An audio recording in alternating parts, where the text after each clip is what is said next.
My father raised his glass in front of 60 people and called my sister the best thing our family had ever built. He said it like a closing line, the way he says everything, and the room made that low, warm sound a room makes when it agrees with a rich man. Then his eyes drifted down the long table to where I was sitting. And his mouth did the thing it does, the little pull at one corner that isn't a smile, and he said, "And you, sweetheart, are you still playing house with your handyman?" I kept my hands in my lap. I did not look at the man sitting next to me, the one they'd put at the far end near the service doors. The one none of them had bothered to ask a single real question in the 11 months I'd been bringing him around. They didn't know what he'd built. They'd decided everything about him from his boots and the truck in the driveway and the fact that his knuckles were scarred, and they'd never once looked past that. So they had no idea that the quietest person in that room was the reason half the things they admired even existed. And then, my sister's future father-in-law. No, I'm getting ahead of it. And let me back up, because if I start with the moment the color drained out of that room, you won't understand why it mattered so much that it did. You have to know what came before. You have to know how long I'd been the footnote. My name is Sadie Locke. I'm 31. The Locke name in our part of Connecticut means money the way some names mean weather. It just is. It's the air. Nobody questions it. My grandfather started a wealth management firm in a 2-room office in Stamford in 1961 and grew it into something with a marble lobby and a client list you'd recognize. My father took it over and doubled it. There's a wall in that lobby, cream-colored, lit from above, with framed things on it. My grandfather shaking hands with a governor. My father on the cover of a regional business magazine. My sister at 26, the day she was named the youngest portfolio manager the firm had ever promoted. I've stood in front of that wall 100 times. I am not on it, not because I flunked out, not because I disappeared. Because when I was 18 and told my parents I was going to study education, my mother set down her fork very slowly and said, "Education." As in, what? You'd like to be around a school? I said, I wanted to teach. My father didn't even look up from whatever he was reading. He said, "We'll call it a gap. She'll come around." And that word, gap, followed me the way a smell follows you home. For 13 years, I was the gap. The daughter who was taking some time, the one whose choices were a phase everyone was politely waiting to end. I teach 4th grade in Bridgeport. 20 minutes and an entire universe from the house I grew up in. My kids are 9 and 10. A lot of them come to school hungry. A lot of them come to school scared. I have a boy this year who didn't speak for the first 6 weeks and now won't stop, who reads me his stories at lunch, all of them about dogs, every single one, and I would not trade the sound of that kid finally talking for anything on my father's wall. I make $54,000 a year. I buy my own classroom supplies out of that. My mother once picked a piece of construction paper glitter off my sleeve at a Christmas party and held it up between 2 fingers, like she'd found a tick. Here's the thing they never understood, and I stopped trying to explain it around the time I turned 25. I wasn't hiding from the family firm. I wasn't afraid of numbers. I was good at numbers, actually. I could have done what my sister does. I just didn't want a life where the best version of a good day is that a spreadsheet turned green. I wanted to matter to somebody who couldn't pay me back. That's the whole thing. That's the entire crime I committed against the Locke legacy. My sister is 34. She is genuinely brilliant. And I want to say that clearly because this isn't a story where I'm the good one and she's the villain. She graduated top of her class, she can read a market like other people read a menu, and she has never once, in 34 years, been allowed to want anything for herself. I figured that out for good about 2 springs ago. We were having coffee, one of the rare times she carved an hour out, and she was turning over whether to take a bigger role running a new fund. She kept saying, "The smart move is, the strategic play is," and I finally asked her, "But do you want it?" And she looked at me like I'd asked the question in a language she'd never studied. She said, "What does that have to do with anything?" She wasn't being cold.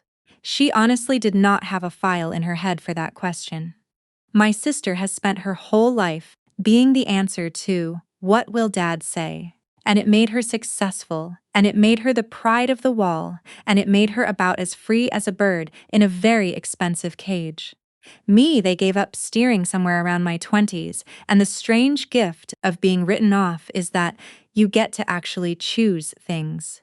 So I chose Bridgeport. And 2 years ago, on a Saturday in October, I chose to talk to a man at a farmer's market who was selling nothing, just standing near a booth of somebody else's honey, with sawdust still in the creases of his jacket. His name is Silas. I asked him what he did. I ask everybody what they do. It's a teacher thing. I'm nosy about people. And he said he built things. Houses. Mostly. He said it like it was the smallest thing in the world. We talked for 45 minutes about whether it's better to build something fast or build something that outlasts you. And I remember thinking he talked about lumber the way I talk about kids, like the work was a kind of religion he was too shy to name. He drove a 15-year-old truck. He fixed my kitchen sink on our third date without being asked, saw it dripping and just got under there, and I fell in love with the back of his head while he was under my sink. And that's the honest truth of it. For 11 months, I brought Silas into my family's world and watched them look right through him. My father called him the handyman the first night and never stopped, no matter how many times I corrected it. My mother asked him once, exactly once, what he kept himself busy with, and when he started to answer, she turned to ask my sister about a restaurant. Silas never flinched. I asked him about it in the car one night, why it didn't seem to get to him. And he said something I've thought about 100 times since. He said, "People show you who they are by what they don't ask." He didn't say it bitter. He said it like a fact about weather. I didn't tell them everything about him because, and I want to be honest here, they never gave me an opening. And some cowardly part of me was tired of being the family disappointment and didn't want to hand them one more thing to be wrong about. So I let them believe what they wanted. That turned out to be the most restrained revenge I never planned. Have you ever been invisible in your own family? Not punished, not hated, just skipped, like a name that got left off a list by accident, except it happens every single time. If you know that feeling, do me a favor and tell me in the comments. Because for years I thought I was the only one, and it turns out I wasn't even close. The moment that broke something loose in sight happened 8 months ago. My district named me Teacher of the Year, out of 400 and some teachers. They held a ceremony on a Thursday evening, an hour, cheese cubes, and a podium, and paper banner. I mailed my parents an actual invitation, because texts get ignored in my family, and I thought, foolishly, that a heavy cream envelope was a language they respected. My father emailed back 3 days later. "Sadie, I have obligations that evening. You understand. That Thursday he was at a charity gala. I know because my mother posted the photos, the two of them, and my sister in black tie, my father's arm around a state senator, the caption something about giving back. At my ceremony, I stood on a small stage and looked out, and there were 2 folding chairs I'd saved with my coat, and they stayed empty the whole hour. I brought the little glass award home and put it on my counter, and every morning for a month I saw it while the coffee brewed, and every morning it said the same thing to me, very quietly. Even this isn't enough for them to show up. I didn't tell Silas how much it hurt. He knew anyway. That's the difference between the people who ask and the people who don't. The ones who ask can be told, but the ones worth keeping already know, so. The party. My parents throw one gala a year at the house, a real one, valet in the circular drive, a quartet, a tent over the back terrace with heaters because it was late October again. This year, it was 2 things at once. A celebration of my sister being promoted to partner, the youngest in the firm's history, which is real, which is impressive, and though nobody said it out loud, a soft-lit sales pitch aimed at one man. Because the guest of honor, the reason my father had been vibrating with nerves for a month, was a man named Gideon Frost. If you don't follow that world, the name means nothing. In my father's world, it means everything. Frost built half the skyline of 3 cities from nothing, started as a kid pouring concrete, and ended up the biggest independent developer on the East Coast. And he has never given his money to my father's firm to manage. And my father had spent a solid year, and God knows how many dinners trying to change that. Landing Frost's business would have been the crown on the whole legacy. So the party was engineered around him. My sister's promotion was almost the pretext. Silas and I arrived a little late because he'd come straight from a site and wanted to change, and my father met us in the foyer and looked at Silas's shoulders in a plain dark jacket and said, without any heat at all, just as information, "The service entrance has hooks if he needs to hang anything." Then he went to greet somebody important. I found our names on the seating card near the bar, gold-edged board, beautiful handwriting. Table 1 had my parents, my sister, Gideon Frost, and his wife, a few names that were clearly there to impress. We were at table 9, in the far corner, near the kitchen doors where the swinging happens and the trays come out, and the light is worse. No centerpiece like the good tables, just a votive and some eucalyptus.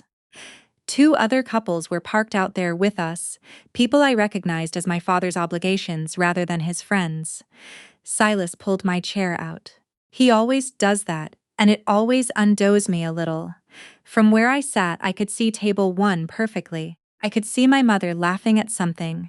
Frost's wife said, that specific bright laugh she uses when she wants a woman to feel chosen. I could see my father leaning in toward Frost, working. And I could hear, from the table just behind us, 2 men in good suits who'd had enough wine to lower their voices poorly. That's the other lock girl. There's another one? The teacher. Public school, I think. She's with the contractor over there. Ah, every family's got one. They laughed, the soft, indulgent laugh of men who've never once been the one. Silas heard it. His jaw did a small thing and then let go. He put his hand on my knee under the table, not to comfort me exactly. More like to say, I'm here, we're fine. And I put my hand on top of his, and we watched the good table have a good time. Here's where I want to slow down, because this is the part I still feel in my chest. Gideon Frost at table 1 was scanning the room the way important men do, half listening to my father, eyes wandering, and his eyes crossed the room and landed on our table in the corner and stopped. On Silas. His face did something small, a little furrow, the look of a man trying to place a face he knows from somewhere and can't file. He glanced away, back to my father. Then, 30 seconds later, he looked again, then again, 3 times in a couple of minutes, and each time longer.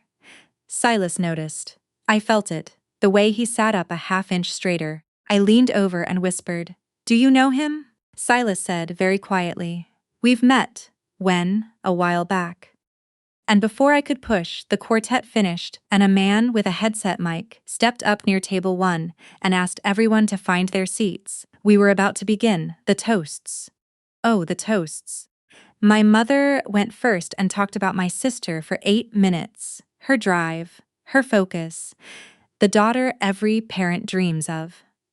She used the word dream and did not at any point glance toward the corner where the other daughter she dreamed differently about was sitting. Then a colleague, then's my father stood, and my father can hold a room. I'll give him that. 30 years of closing pitches will do that to a man. He thanked everyone for coming. He said it meant the world to have such extraordinary people under his roof, and his eyes flicked to Frost when he said it, a little bow. He talked about legacy, about the firm, about the 3 generations, about how at the end of a life a man measures himself by what he built and who he built it with. He looked at my sister, and his voice actually softened, and he said he'd never been prouder that from the day she chose the right path, she'd never once made him doubt her, and he raised his glass to our finest achievement. 60 glasses went up. Somebody said, "Here, here." And then, the way he always does, he decided he had a little room left for cruelty, and he could never resist it. "Now," he said, warm, almost fond. "Every family's got range." A ripple of chuckles. People leaned in. My younger daughter took a different road. "She's a school teacher." He let the word sit there like it was doing him a favor. "Which is a lovely thing. Somebody's got to, I suppose." Bigger laugh. My face stayed exactly where it was. "And she's brought her." He made a show of searching for the word, "her fella." "Builds houses, I'm told. Very hands-on."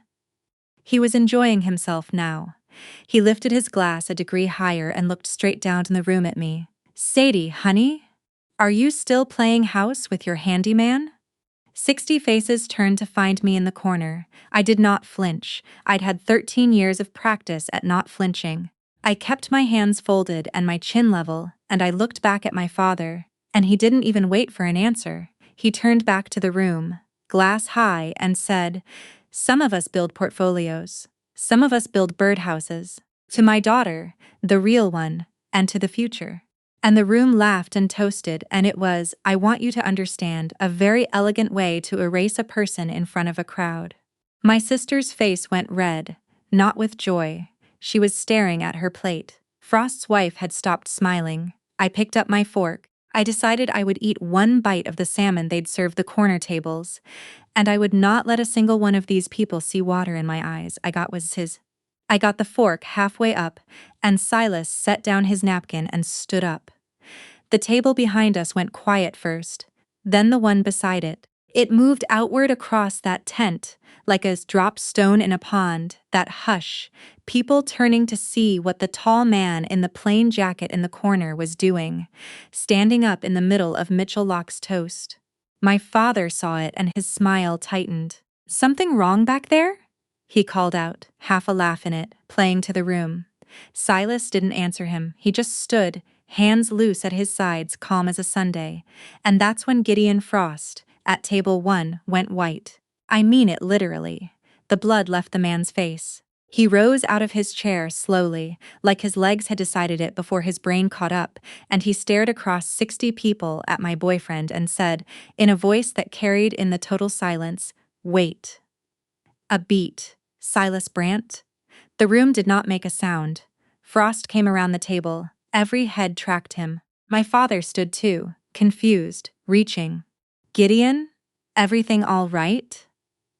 Frost walked right past him like he was furniture. He stopped a few feet from our little corner table, with its votive and its sad eucalyptus, and he looked at Silas the way you look at someone you owe something you can never repay. "It is you," Frost said. "My God, I didn't. Nobody said you'd be here." He glanced back at my father and his face changed, something cold coming into it. "Mitchell, do you not know who this is?" My father's mouth opened. "He's my daughter's friend Silas, is it? He does construction." Frost let out a short breath that wasn't a laugh. "He does construction." He turned back to the room, because Gideon Frost is also a man who can hold a crowd, and he wanted this one. "This," he said, "is Silas Brant. He is the founder and sole owner of Brant Residential." A murmur started at table 1 and spread.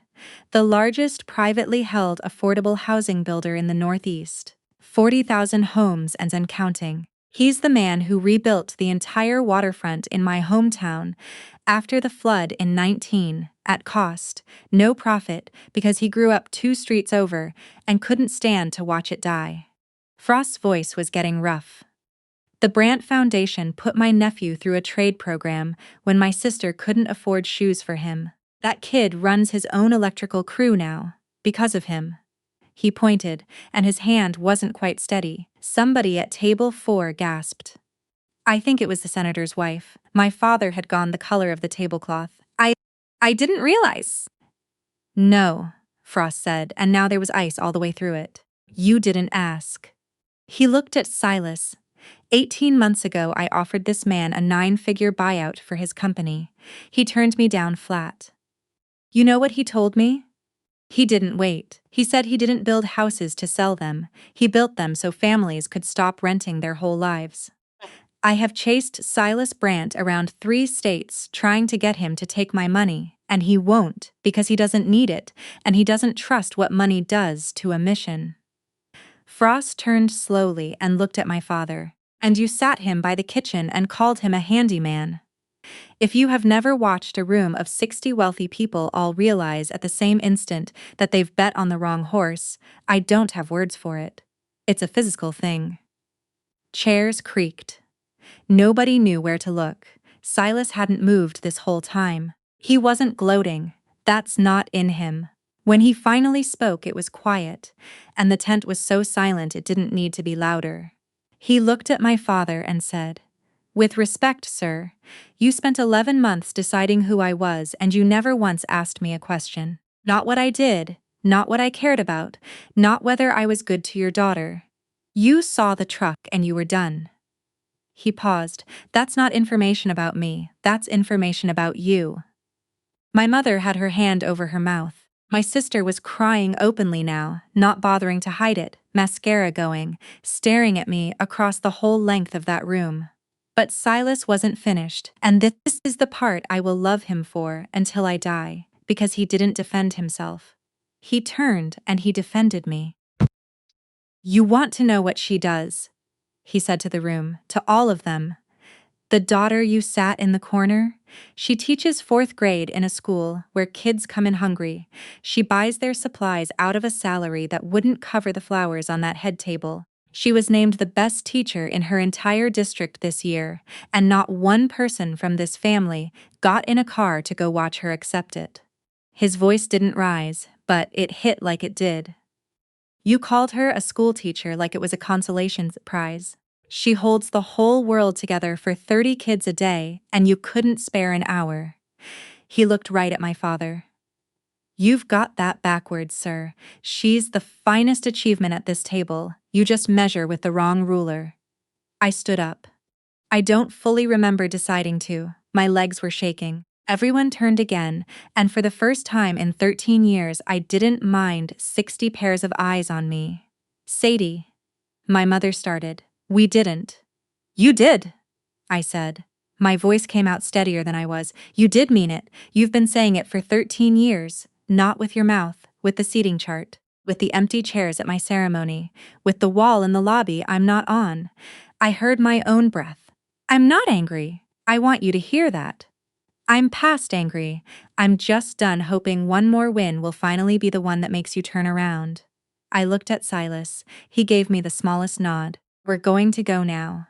And we walked out. Through the whole silent tent, past table 1, past Gideon Frost, who touched Silas's shoulders as we passed and said something too low for me to hear, past my father who had aged 10 years in 10 minutes, and out to the 15-year-old truck in a valet line full of German cars, and nobody stopped us. Nobody said my name. 3 days went by before my phone rang. My sister. I almost let it go. Some old reflex made me pick up. She'd been crying. I could hear it in the first word. She said she needed to tell me some things, and she didn't know how to start, so she just started. Frost had withdrawn, not just from the pitch entirely. He'd called our father the next morning and told him he could never do business with a man who'd humiliate his own child in public for sport, that a person's character shows in how he treats the ones who can't do anything for him, and that our father had shown his. 2 of the firm's largest clients had heard the story within the week. That world is small, and gossip travels first class, and both had moved their accounts. My sister said a number. It was more money in walked-away business than I will make teaching in 10 lifetimes. And there was more, she said. Their circle had gone quiet in that way that isn't loud but is worse. Invitations stopped. Mom's chairing of some hospital committee had suddenly become a good time to bring in fresh leadership. I sat on my couch and I felt a lot of things, and God help me, one of them was not sorry. "I didn't do any of this," I said. "I know," she said. "It's happening anyway. Because what he did was ugly and people finally saw it." Then she said the thing I hadn't known I needed. "I should have stood up for you a long time ago. At 100 dinners. I just It was easier to be the one they were proud of than to fight for the one they weren't. She was quiet. I'm sorry, Sadie. And I'm not just sorry because it blew up. I'm sorry because you were right the whole time and I let it happen. I believed her. That's the thing. I could hear the difference. So I asked her the only question that mattered. Do Mom and Dad want to apologize because they understand what they did? Or because they got caught? She was honest. Right now? Probably the second one. Dad sitting in his office at night, just staring at his phone. But I think if you gave them a door, the first one could come. Eventually. If you make them actually sit in it. 2 days after that, my mother called. No warm-up, which is very her, Sadie. Will you come to the house? Your father and I need to talk to you. I asked her the same question. Do you want to talk because you finally understand or because you're losing clients? The line went silent for what felt like a very long time. And then my mother, who has never in my memory admitted to a single flaw, said both. I'm not going to lie to you and pretend the second one isn't part of it. But your father and I have been talking to each other in a way we haven't in years and we failed you. I know saying it doesn't fix it. Please come. I looked at Silas across my kitchen table. He raised his eyebrows, hands open. Your call. Always my call, with him. I went. Not because I owed them. Because I wanted to say the thing I'd never gotten to say, out loud, in the house where I'd learned to be quiet. The house looked the same, brick and boxwoods, and that hush that expensive houses have. My mother opened the door before I knocked and thanked me for coming with a formality that told me how scared she was. My father was in the study. Behind him, the wall, not the office wall, the home one, but the same idea, framed diplomas, a photo of the 3 generations of Lockmen. Still no picture of me. Some things a crisis doesn't fix in a week. We sat. Nobody spoke for a while. Then my father cleared his throat and said, Sadie, we didn't know he was. We didn't know who he was, and there it was, even now. That's the whole problem, Dad, I said. You still think the point is who he turned out to be. Like the lesson is, you should have been nicer to the rich one. I kept my voice level. It wouldn't have mattered if Silas really was just a guy who fixed sinks. You'd have been just as wrong. You measured him before you knew him, exactly the way you've measured me my whole life. His net worth is not the thing you owe me an apology for missing. My father flinched. My mother started to cry quietly into a tissue she'd clearly brought for the purpose. I need to know something, I said, and I need you to tell me the truth. If Gideon Frost hadn't stood up, if none of your clients had ever heard, if there'd been no price to any of it, would you have called me? Would this room even be happening? Neither of them answered. The silence answered. That's what I thought, I said. My father put his face in his hands for a second.